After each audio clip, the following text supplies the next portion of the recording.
Hello, hi, bonjour, konnichiwa. How you doing? It's the Slade Ham Experiment. It's my experiment. I'm Slade.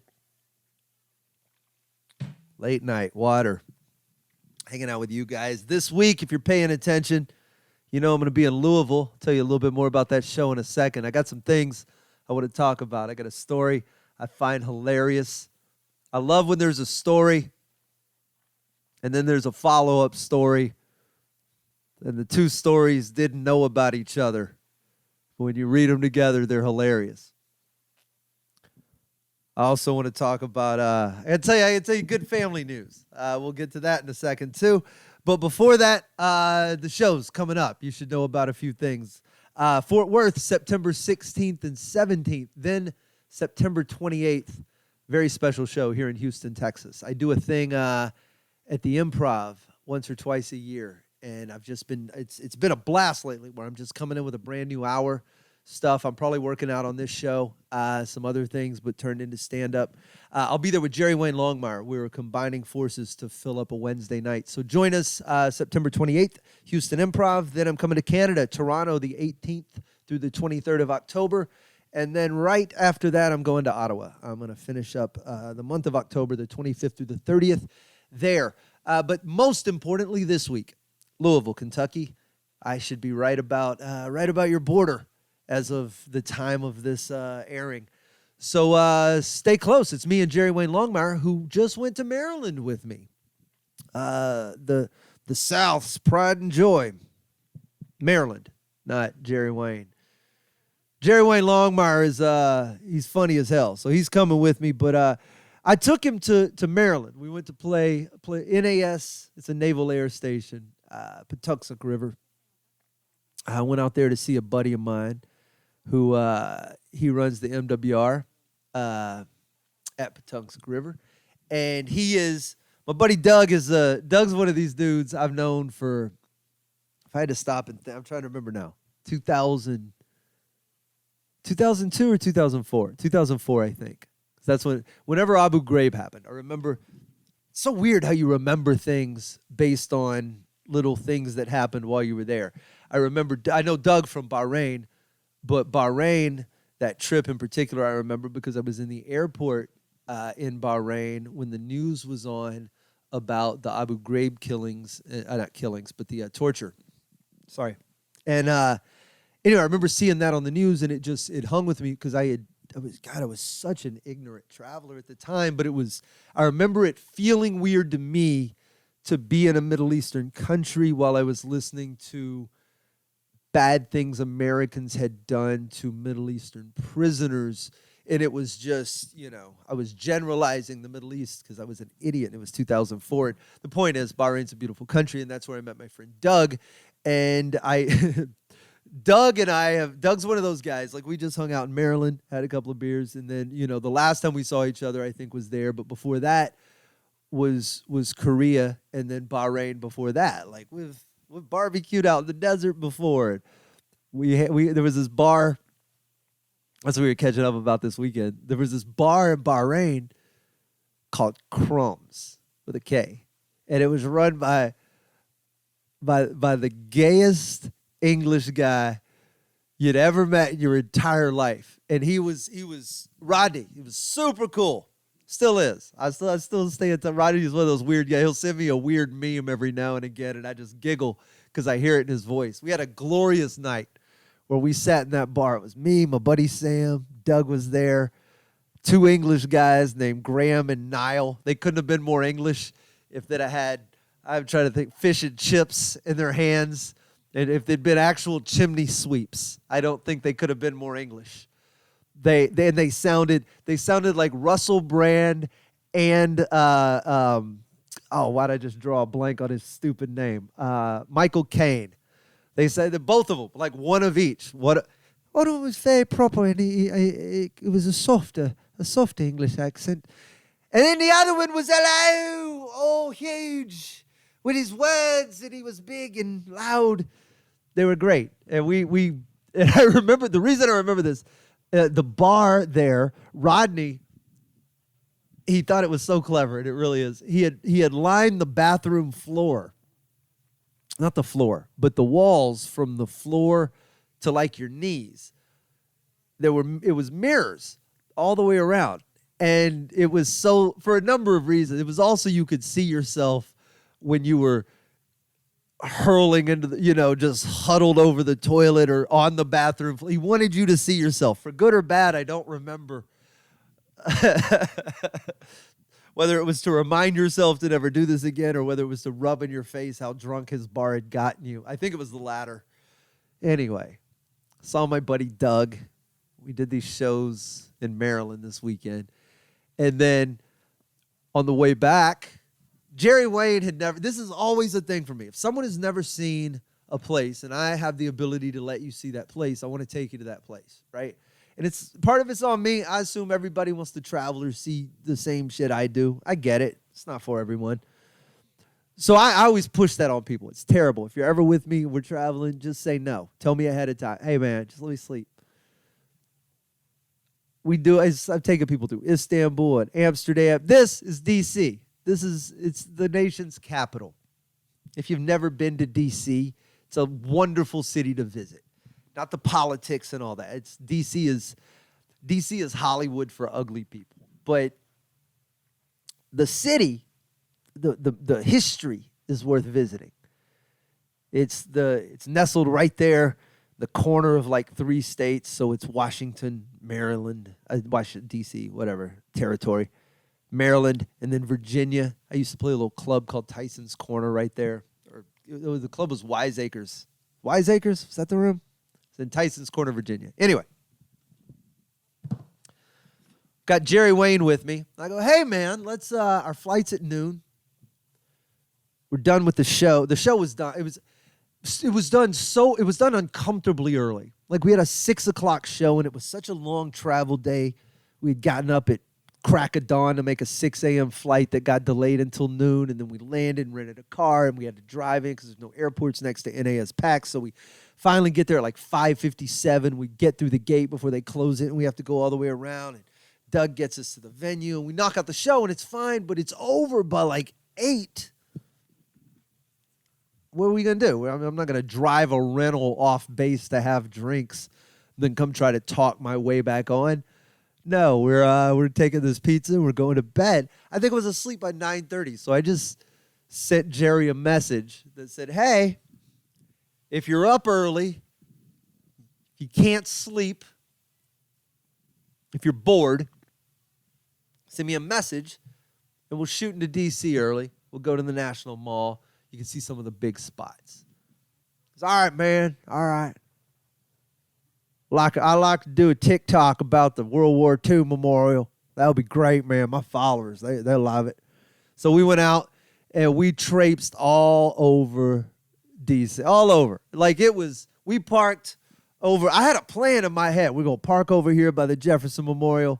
Then we'll make this the Lincoln Memorial. We'll make this little lap. I'll take you out. We'll go straight to the World War II Memorial to make sure you get your thing for your TikTok. Then we'll pop over to see the White House. Then we'll come back around. You can see the Washington Monument and the Vietnam Memorial. And we'll finish back up at the Lincoln so you can see like the end of Planet of the Apes or whatever. Like, just the hot spots. And then we park the car. And it's a summer day. It's hot. We shouldn't have done it. I should have been more kind. But I took him like the long way everywhere. And we get back, and he's a trooper too, man. We get back to the car. Because to me, I mean, Jerry's in better shape than I am, to be perfectly honest. He does yoga. He rides his bike. I'm a lazy piece of shit. I know it's not that. So I just look, and finally I look at him and goes, man, because this ain't a good day to wear Crocs. And I looked down, and this dude's feet had been in Crocs. Somebody should map where we went, starting at the Lincoln Memorial, making the big lap around D.C. to the White House, and then all the way back down past the Vietnam Memorial and back to the Lincoln. I don't know how far he walked because he did that shit in Crocs. Sockless Crocs. Like wet gator boot Crocs. Such a trooper. Anyway, he's with me this week in Louisville, Kentucky, and I used to go bring regular shoes, and we're going to go see some distilleries, and we're going to tell jokes. It's going to be awesome. That's enough about all that. I have stories. I swear to you. This one. Here's an inspirational headline. Let's start there. I love a news story. March 30th, 2022, CBS San Francisco. New chocolate shop opening in San Francisco's Chinatown may signal better times ahead. Could it? Could it be better times for a troubled San Francisco? I didn't know you were troubled, San Francisco. Is there crime in San Francisco? This story seems to indicate as such. It continues. Amid the crime and robberies plaguing San Francisco, there is a sweet sign of hope. A new chocolate shop is opening in Chinatown. Jade Chocolates on Grant Avenue. Remember that address. I want us to go there, all of us collectively. Near California Street, so you have a cross street, opens Wednesday morning. They opened back in March. It is a welcome sign in the neighborhood, which has seen many businesses shut down and very few new ones open during the pandemic. We can't seem to get a handle on all these robberies and attacks here, said Betty Louie of the Chinatown Merchants Association. Brian Young from Community Stream San Francisco handed out pepper spray to businesses on Tuesday, a mere day before the opening of Jade Chocolates. But the owner, Mindy Fong, says it was important for her to open her now expanded chocolate shop in Chinatown. My family has a long history here. I'm fifth generation Chinese, so it was my duty, I feel, to come back to the neighborhood, she said. I respect that. Fong, a self-trained chocolatier, specializes in making unique chocolates infused with flavors from Asia and the Pacific Islands. Her 2,000-square-foot shop is also a cafe that will serve baked goods, mixed drinks, and soon offer afternoon tea. That sounds lovely, not the sort of thing you'd expect in a crime-ridden food desert. Sounds like a wonderful piece of Chinatown. She says, I'm not threatened by the xenophobia, or the people who are coming in here and doing the break-ins and the robberies. It is just another obstacle for me, said Fong. See, I'm inspired by this.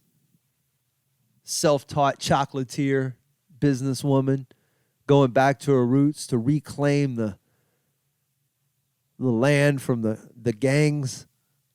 This is a good story. And self-taught chocolatier, too. I don't know if you pay attention to these chocolatiers. I say that like a person who pays attention to chocolatiers. But I do. Chocolatier, singular. Chocolatier, by the way, is like the dumbest.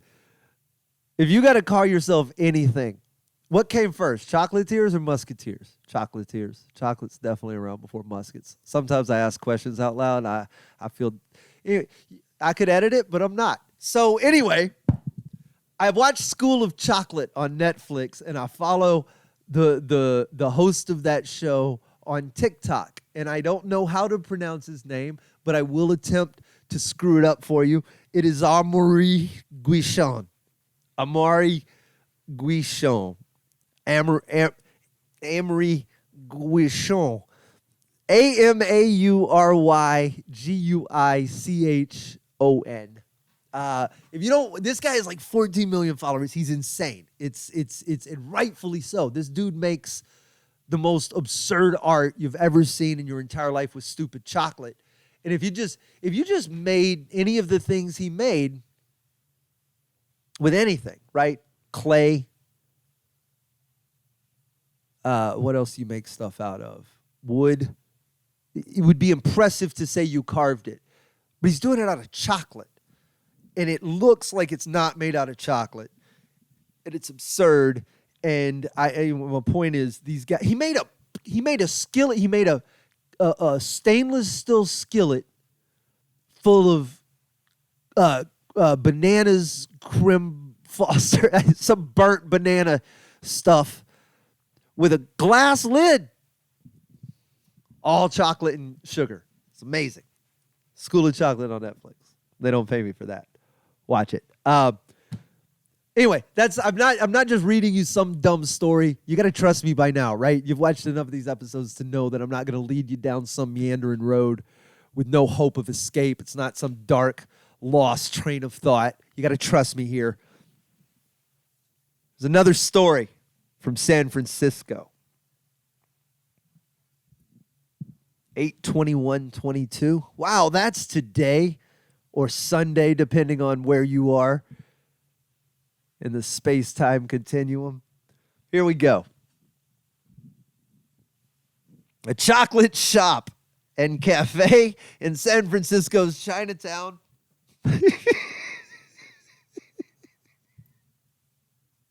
I said I was going to do this without laughing. That's what I said. That was a lie.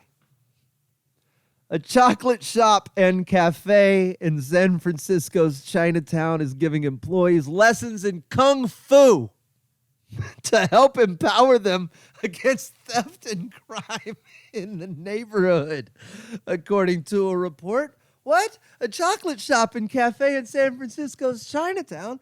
What is this coincidence? Owner Mindy Fong of Jade Chocolate's Tea House and Cafe told the San Francisco Chronicle that she decided to hold Kung Fu classes for employees after the area experienced a string of thefts. Every day there's something, Fong said. I've seen people being chased in the street because they've stolen something from the jewelry shops or camera shops. The executive of Jade Chocolates, Scott McTaggart. I got to believe that Scott McTaggart talks like this. He told the paper, for the last 6 years, I've been practicing a style of Chinese Kung Fu called Wing Sung, which focuses on self-defense. He's offered the employees a chance to train with him. Hey, I understand it's been a bit rough trying to get to work lately, but any interest in fighting your way here? These guys are for sure the ones who tell you to drive in a flood. 100%. I'll do everything I can to make sure our employees feel safer and more empowered so they can live their lives without being afraid, McTaggart said before he caber-tossed a tree across the street. I've been taking Wing Sung. I bet he fights in a kilt, McTaggart. How do they keep employees at this place? Because I'm on her side. This is awesome. I'm in love with this woman. Do you enjoy working for Miss Mindy Fong? Well, I do. I make about $11 an hour plus pooled tips. That's about minus whatever's stolen out of the tip jar or the register. So like $6.22 an hour or so. But I mean, free karate lessons. Get out of here. They just keep interviewing her. Like they don't know she's just slinging chocolate and tea out of a crime-ridden corner of California and wherever the shit. Oh, my God. I admire that. This poor woman fighting daily.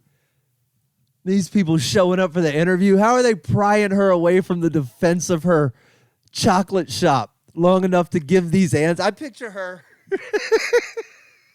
Picture her standing on a pile of just bodies and she sees these reporters approaching over the hill. Thank God there's help. Slash.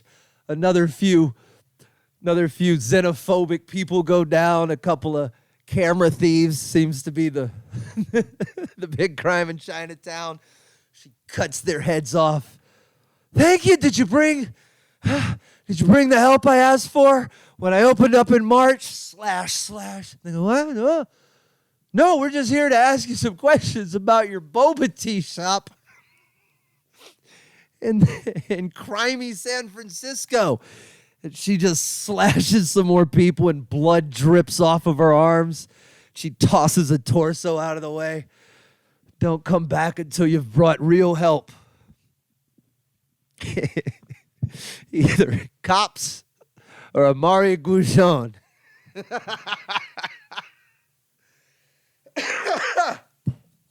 I want to see a movie about this old woman and her sword.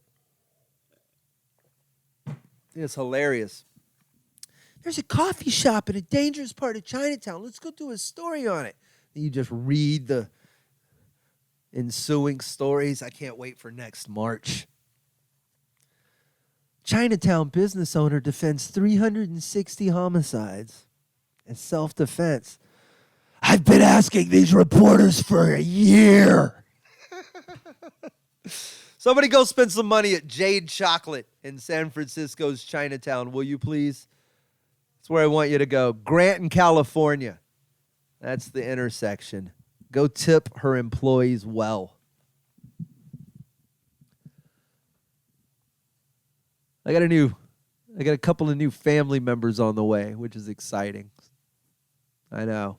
Simmer, you could simmer. It's not me. I'm adjacent to them, but I am not responsible for them, which is how I prefer most things in my life. I got a lot of, what is the official, is there a group word for nieces and nephews? Like brothers and sisters as siblings, sons and daughters as children. What are nieces and nephews? Neeps, I don't know. Neeps, maybe? I don't know. I've got a bunch of them. I got like 8 right now, I think. One brother's got 3, one brother's got 2, one brother's got 1, one sister's got 1. What's that, 7? I got 7 right now? All right, 7. Gee, why do I feel like I'm missing a human? Okay, so I got 7. Anyway, the brother with 2 is about to have another one. The brother with 1 is about to have another one. The brother with 1 has popped the only boy out on this side of the family. My sister has another boy I haven't met yet. So I'm hoping for another boy to even the odds out, but we'll see. One's having a girl. This other one's up in the air. And this other one's kids are, they're the funnest to watch. Like one, I'm close with all these kids, right? I grew up really close with my brothers. I remain incredibly close with all of those downstream, whatever they are, neeps. This brother and I have different relationships with all my brothers. This brother and I, we fish a lot. He's hilarious. He's funnier than I will ever be. He's by far the funniest brother in the family, and it's natural, and it's organic, and it's his genetics are dominant and strong, and his kids have gotten his same, it's a boisterous, fun personality. His oldest one, I think she's 5 now, Rocksteady, that's what we're going to call her, because she's got a head like a rhino. Was Rocksteady the rhino? Was that Bebop? Bebop was don't let me mess this up. Bebop was the warthog. It doesn't matter. She's got a head like a warthog or a rhino. It's awesome. Anyway, she was getting in trouble in school for being rough on the playground or something. This makes its way to they try to discipline her, and she goes, "You can't do anything to me." And so they reach out to him, and he gets an opportunity to talk to her, and he goes, "Well, you can't be rough like that with people on the playground because you could hurt them." So and he starts to explain to her. It becomes she does that kid thing where she's really good at it. And then what? And then what? And then she sounds like that old Chinese lady in the drive-thru on Dude, Where's My Car? And she'll do this forever. And you don't want to tamp that muscle down in kids, right? You don't want to tell them not to have that and then muscle, because that's like the thing that every single one of us as adults has already lost. It sucks, right? You don't want a kid to lose that. So if they say and then, you want to humor them, and I do. So my brother, though, tells her, he goes, "Well, you can't do that or you're going to get in trouble." Well, and then you're not going to be able to do some of the same things as some of these other kids. Well, and then, I don't care. Well, then you're going to kind of feel left out, and that's not a good emotion to feel. Well, and then, I don't care about that. Then what? So it goes down the line to the point where he's finally having to explain to her, he's like, "And then you'll be 18, and if you hit somebody, you'll go to jail, okay?" And she goes, "And then what?" And now he is having to spiral off into why jail is bad. And I don't know if you've ever tried to explain jail to a 5-year-old, but he's trying. He goes, it's like going to your room and not having your things. And she goes, and then finally he goes, you know what? Here's what it's like. And he pulls up. He goes, if you hit people in jail, they're gonna hit you back, and there's nothing you're gonna be able to do about it, and that's gonna be a whole different situation. She goes, so, and he pulls up. He pulls up women's prison fights to show his 5-year-old daughter. She's now watched a season of women's prison fights with him. Here's the thing about her. You leave this kid out in the world. She's so sharp. She remembers everything. She goes on about her life. It's weeks later. She's at a party for some kids. It's at an event center. They have some security there. Happens to be an off-duty cop. The kids are all playing around. She's not even involved. She's standing off to the side. One of the kids does something. You hear the cop go, oh, well, I'd sure hate to have to take you guys to jail. You know how cops are. That's like one of two things they can do. I could turn on the sirens and go, woo, or I could take you to jail. There's not a lot for them to say. So he goes, I'd sure hate to take y'all to jail. Chuckle, chuckle. Very Barney Fife. And little Rocksteady goes, oh, yeah, y'all don't want to go to jail. She starts talking about it like an old timer who just got out doing a Scared Straight program for the kids at this party. Yeah, you guys don't want to end up in there. You have to pee and poop in front of other people, and it's scary. They make you sleep with strangers whether you want to or not. And if you run out of toilet paper, you have to fight for some. And if you lose, oh boy, what if that girl brings some people with her, and then you're stuck in the shower by yourself, and all you've got's the sharpened end of a toothbrush? And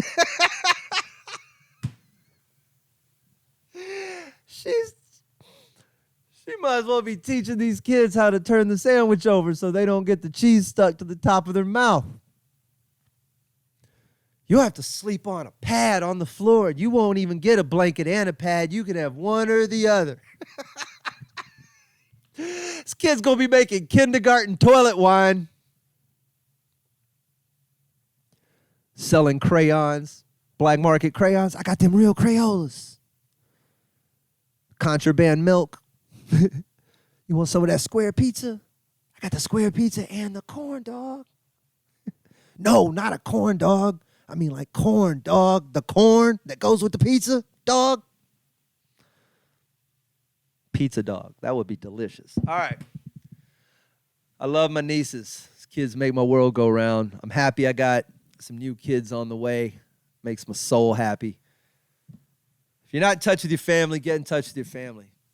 That's all you got sometimes. I got you guys paying your dumb attention to YouTube or Spotify or Apple, wherever you get your stuff. Leave a comment. It always helps. Leave a rating. It always helps. Share this. It always helps. Click follow and all that other stuff. The little smash this. I can't even say that with a straight face. I'll be back here every single week. Come see us in Louisville this week. Talk to you guys soon.